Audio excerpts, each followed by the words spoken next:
अस्सलामुअलैकुम।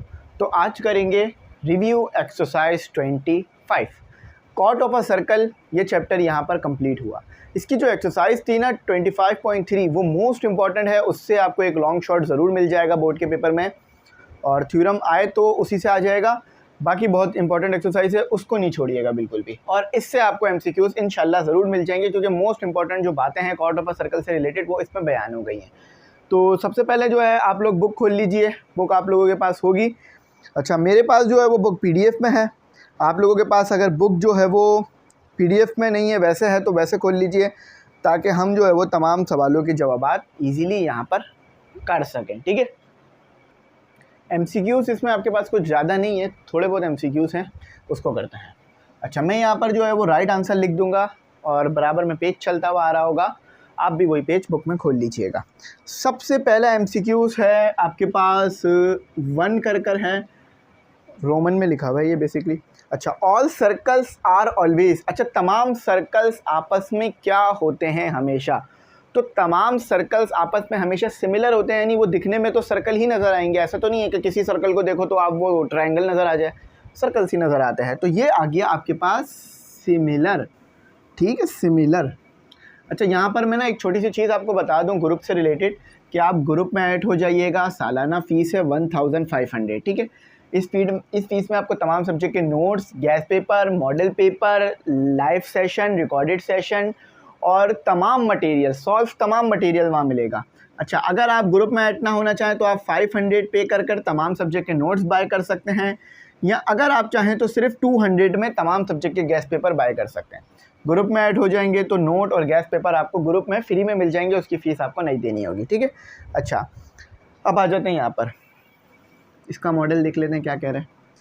कहते हैं कि in the following figure circle centres at D and E are. अच्छा, जो सर्कल बने हुए ना आपके पास 4 बने हुए हैं, एक सर्कल का सेंटर है बी, जो है वो ये ब्लू कलर से बनाया हुआ है, एक सर्कल रेड कलर से बनाया हुआ है, एक सर्कल जो है वो, वैसे तो यहाँ पे ये पर्पल नज़र आ रहा है, अब मुझे नहीं पता ये वाकई पर्पल है या नहीं, और एक ग्रीन है। अच्छा, जो सर्कल पर्पल है और ग्रीन है, यानी जिसका सेंटर ई और डी है, वो क्या है? अगर आप सही से देखें तो आपको बात समझ में आ रही होगी कि वो सर्कल कॉन्ग्रुएंट भी हैं और सिमिलर भी हैं। ठीक है, तो सिमिलर और कॉन्ग्रुएंट लगेगा, बोथ ए एंड बी। ठीक है, यहाँ पर ये था आपके पास बी और ये था आपके पास सी। इसका बी जवाब था, इसका सी जवाब था। अब तीसरे एमसीक्यूज़ की तरफ बड़े चलते हैं। अच्छा, कहा जा रहा है एक फिगर आपको ड्रॉ कर दी गई है, उसकी मदद से आपने कॉट ऑफ अ सर्कल पता करना है। अब ये मुझे आपको कराना पड़ेगा। ठीक है, फिगर क्या है? ये आपके पास सर्कल है, माशाल्लाह से अच्छा बना है। ये सर्कल का सेंटर है, ये कॉट ऑफ अ सर्कल है। ठीक है, ये सर्कल है, ये सर्कल का सेंटर है और ये कॉर्ड ऑफ अ सर्कल है। अब इसके पैरामीटर्स क्या दिए हैं मैं आपको, इसकी आपको जो परपेंडिकुलर दिया हुआ है और ये आपको हाइपोटेन्यूज दिया हुआ है, और ये ए और बी है। आपने ए और बी का बस डिस्टेंस बताना है, कॉर्ड ऑफ अ सर्कल यही है आपकी। अच्छा, अब आप डायरेक्ट नहीं बता सकते, आपको जो है वो सर्कल जो दिया हुआ है उसको कंसीडर करना होगा। ये ओ पॉइंट है, यानी सेंटर 3 सेंटीमीटर, और उसके बाद है 5 सेंटीमीटर। 5 सेंटीमीटर आपको हाइपोटेन्यूज दिया हुआ है। अब देखो ट्राइंगल कौन सा बनता हुआ नज़र आ रहा है, right angle triangle. Right angle triangle है तो पाइथागोरस थ्योरम अप्लाई होगा, पाइथागोरस थ्योरम अप्लाई होगा। ठीक है, Pythagoras THEOREM theorem. Pythagoras theorem क्या होता है? हाइपोटेन्यूज का स्क्वायर इक्वल टू परपेंडिकुलर का स्क्वायर प्लस बेस का स्क्वायर। जो भी बेस आएगी उसके साथ 2 मल्टीप्लाई कर देना, आपके पास कॉट ऑफ अ सर्कल आ जाएगी। ठीक है, अच्छा हाइपोटेन्यूज याद रखना, ओ से लेकर ए तक का डिस्टेंस होगा, जो कि रेडियस भी कहलाएगा, तो और इसे आप हाइपोटेन्यूज भी कह सकते हो। और परपेंडिकुलर क्या है आपके पास? ये ओ से लेकर सी तक का डिस्टेंस है। ठीक है, ओ से लेकर सी तक का डिस्टेंस है आपके पास। तो आप वैल्यूज़ पुट करते हैं, हाइपोटेन्यूज यानी आर का स्क्वायर, परपेंडिकुलर यानी ओ सी का स्क्वायर, और बी क्या है आपके पास? बी आपके पास है ए सी। ठीक है, बी आपके पास है ए सी, यहाँ मैं लिख देता हूँ, बी आपके पास है ए और सी। यहाँ से लेकर यहाँ तक का डिस्टेंस है आपके पास बी, यानी बेस। ये बेस है, ठीक है। ये हाइपोटेन्यूज, ये जो पाइथागोरस थ्योरम में बेस होती है, ये वो वाली बेस है, ये बी पॉइंट की बात नहीं कर रहा हूँ मैं, ठीक है। आर कितना दिया हुआ है 5 का स्क्वायर, और ओ सी आपने पता करना है, और ए सी आपको इन्होंने गिवन किया है। अच्छा, ए सी आपने पता करना है, ओ सी नहीं, ए सी पता करना है। ओ सी आपको 3 सेंटीमीटर गिवन है, ए सी आप पता करेंगे। ये इसका सोल्यूशन मुझे पूरा लिखना पड़ता है क्योंकि बगैर सोल्यूशन के तो ये नहीं हो सकता ना। अच्छा, तो ये हो गया मेरे पास 25, और ये यहाँ पर हो जाएगा 9, वहाँ आ जाके माइनस हो जाएगा क्योंकि 3 का स्क्वायर आपको पता है 9 होता है, तो ए सी। अच्छा, अब बाकी मैं यहाँ कर देता हूँ, इसको बाकी सॉल्व यहाँ कर रहा हूँ। अच्छा, ए सी स्क्वायर इक्वल टू ये कितना हो गया आपके पास, ये हो गया आपके पास 16, ठीक है, 16 हो गया ना। अब आपको स्क्वायर नहीं पता करना था ए सी का, सिर्फ ए सी पता करना, तो आपको स्क्वायर रूट लेना पड़ेगा, ठीक है। तो ए सी, तो इसे स्क्वायर से स्क्वायर रूट कैंसिल हो गया। 16 का स्क्वायर रूट होता है 4, क्योंकि 4 का स्क्वायर होता है आपके पास 16, ठीक है। अच्छा, अब ए सी आया, मैंने कहा था ना ए सी के साथ 2 मल्टीप्लाई करोगे तो आपके पास ए बी आ जाएगा, तो 2 मल्टीप्लाई कर दिया तो मेरे पास ए बी आ गया। अब ऐसा क्यों हो रहा है मैं ये भी बता देता हूँ। हम ये थ्योरम पढ़ चुके हैं, जब भी कोई परपेंडिकुलर बाइसेक्टर काटेगी आकर कॉट को, तो वो ऐसे काटेगी कि ए सी जो है वो आपके पास, ए सी जो है वो आपके पास half of the A B होगी, ठीक है। ए सी जो है वो half of the A B होगी। अब यहाँ 2 डिवाइड हो रहा है, वहाँ जाके मल्टीप्लाई हो जाएगा, तो 2 मल्टीप्लाई बाय ए सी करोगे तो ए बी आ जाएगा आपके पास। ये थ्योरम से हम लोग बहुत ज़्यादा इसे पढ़ चुके हैं, मुझे ये उम्मीद है ये आपको समझने में मुश्किल नहीं हो रही होगी। थ्योरम से हम इसे बहुत ज़्यादा पढ़ चुके हैं, ठीक है। तो इसका आंसर आ रहा है आपके पास 8 सेंटीमीटर के करीब करीब, ठीक है। इसका लॉजिक भी आपको मिल गया और इसको समझ भी आ गया आपको। देखिए, इतनी मेहनत हमने की और मिटने के लिए सिर्फ 5 मिनट में मिट गया सब, वो 1 सेकंड में मिट गया सब कुछ। यही होता है, आप मेहनत करते हैं और चीज़ें फ़ौरन से ख़त्म हो जाती हैं।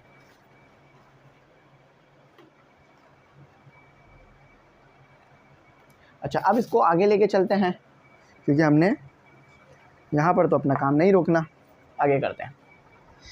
अब आगे आपके पास जो है वो थ्योरेटिकल है, बस जो थ्योरम्स आपने पढ़े ना उसी को आपने यहाँ पर अप्लाई करना है।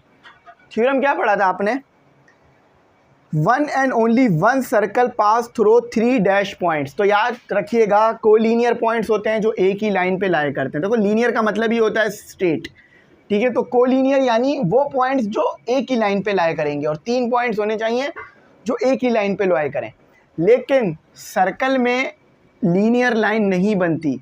अगर सर्कल में 3 पॉइंट्स होंगे तो वो नॉन कोलिनियर होंगे। क्या होंगे, non collinear, NEAR, non collinear, ठीक है।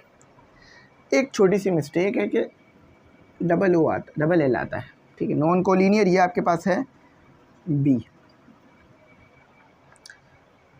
ये था आपके पास C, ठीक है। तो नॉन कोलिनियर आपका ये आ गया। अच्छा, अब आ जाते हैं अपने 5वें पर, द हाइपोटेन्यूज ऑफ अ। अच्छा, अब इसकी प्रोनाउंसिएशन मैंने आप लोगों के लिए निकाल के रखी थी ताकि आप लोगों को ना मुश्किल ना हो इसकी प्रोनाउंसिएशन करने में। ये रहा, ठीक है, इनॉन्सिएशन। ये मैंने इसकी प्रोनाउंसिएशन निकाल ली थी, इनॉन्सिएशन। अच्छा, इनॉन्सिएशन का मतलब होता है ऐलान, इजहार, बयान, ठीक है। तो हाइपोटेन्यूज का क्या बयान होता है, क्या जो है वो काम होता है आपके पास। अगर if 2 chords of a circle are congruent then they are equal distance from the centre is. अब तो यहाँ बता क्या रहा है, मुझे पहले ये समझाना पड़ेगा क्योंकि ये थोड़ा सा ना इन्होंने बहुत डिटेल MCQs शामिल कर दिए। अच्छा, अब हाइपोटेन्यूज का क्या बयान होगा, if 2 chords of a circle, 2 chords हैं एक सर्कल की, मतलब ये आ गया एक सर्कल, ये एक कॉर्ड आ गई, ये दूसरी कॉर्ड आ गई, ठीक है। ए से कह लेते हैं, बी से कह लेते हैं, सी से कह लेते हैं, डी से कह लेते हैं। ये सेंटर हो गया, ये सेंटर से यहाँ पर ये 2 पॉइंट आ गए, ये सेंटर O हो गया। ये डॉटेड लाइन मैंने ड्रॉ कर दी, ये डॉटेड लाइन मैंने ड्रॉ कर दी, ये एक परपेंडिकुलर और ये दूसरा परपेंडिकुलर बाइसेक्टर्स, ठीक है। ये आपके पास 2 चीज़ें बना दी मैंने, सारी चीज़ें ड्रॉ कर दी इसकी। अच्छा, जहाँ पर ये मिल रहे हैं ये P हो गया और ये R हो गया, ठीक है, जहाँ पर ये परपेंडिकुलर बाइसेक्टर कट कर रहे हैं। तो अगर दो chords of a circle are congruent, अगर ये दोनों कॉर्ड कॉन्ग्रुएंट हैं, A कॉन्ग्रुएंट है, ए बी कॉन्ग्रुएंट है सी डी के, ए बी कॉन्ग्रुएंट है सी डी के, they are equal distance from the centre, और दोनों इक्वल डिस्टेंस पर हैं सेंटर से, मतलब सी से लेके पी तक का डिस्टेंस सेम है, सी से लेके आर तक, इसको ओ कह लो, ओ से लेके पी तक का डिस्टेंस सेम है, ओ से लेके आर तक का डिस्टेंस सेम है। तो एक और कंडीशन क्या बनेगी, एक और कंडीशन ये बनेगी कि दोनों कॉर्ड्स जो हैं वो भी कॉन्ग्रुएंट होंगी। अगर ये दोनों कंडीशनें पूरी हो रही हैं तो ए बी और सी डी भी आपके पास कॉन्ग्रुएंट हो जाएगी, ठीक है। अच्छा, इसका है ना बी है, two chords of a circle are equal distance from the centre, या two chords of a circle are congruent. तो इसका सही है two chords of a circle are congruent, लिख लो। तो मैंने बता दिया, बनाकर समझ में आ गई होगी, थ्योरम्स हम पढ़ चुके हैं। बार बार मैं यही इसलिए कह रहा हूँ क्योंकि थ्योरम्स में मैंने बहुत डिटेल दिया है आप लोगों को, एक एक दो दो घंटे मैंने थ्योरम समझाने में लगाए हैं आप लोगों को, तो वो बस याद रखना ताकि भूलो ना। आर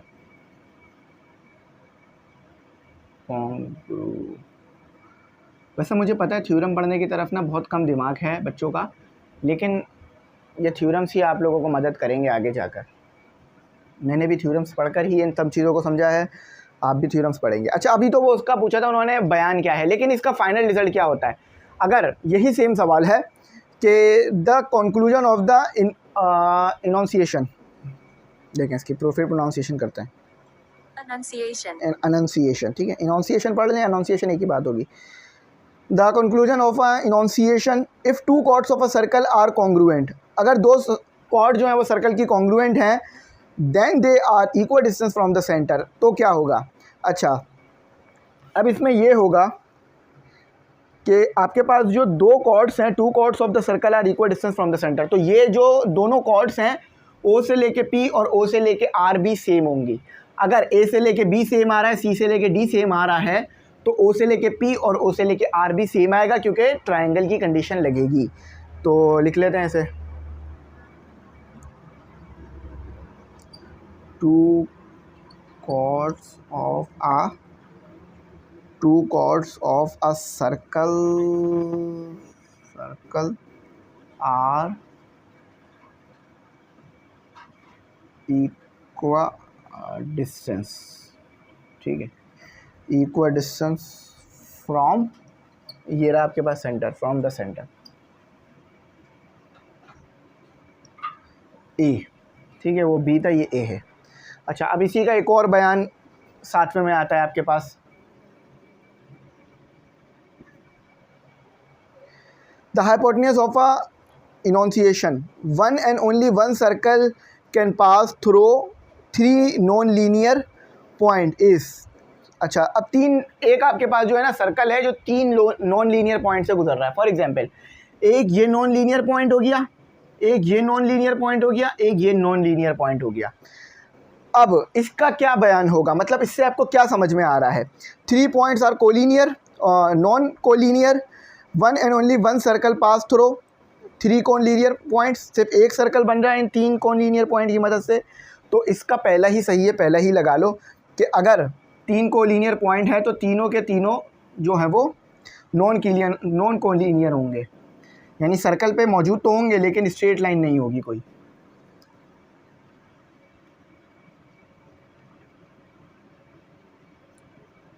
ए लगा दिया, ठीक है। अच्छा, अब आ जाते हैं इसी के बी पर।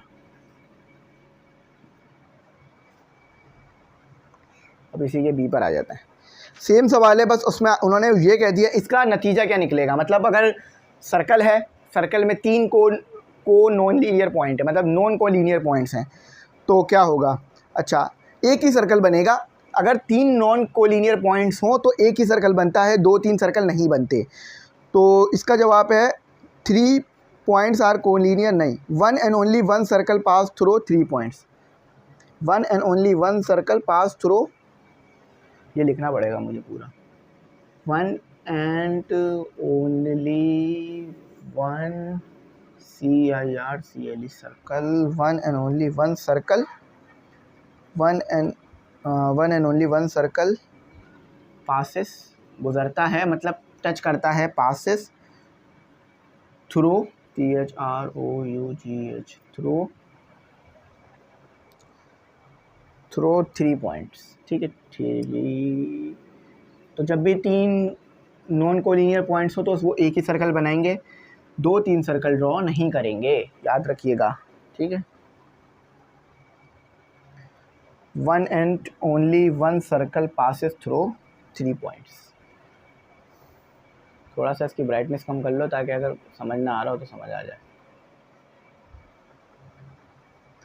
A circle is an example of a dash curve. Circle किस चीज़ की एग्जाम्पल होती है? देखो सर्कल में कर्व तो होता है, सिंपल कर्व होता है। अब कॉम्प्लेक्स कर्व क्या है? ये ऐसे बनाया तो सिंपल कर्व है, देखो ये ऐसे सिंपल कर्व है, लेकिन ऐसे ऐसे ऐसे ये कॉम्प्लेक्स कर्व है, ठीक है। ये सिंपल कर्व था, अब इसी कर्व को जोड़ते जाओ तो एक सम सर्कल बन जाता है।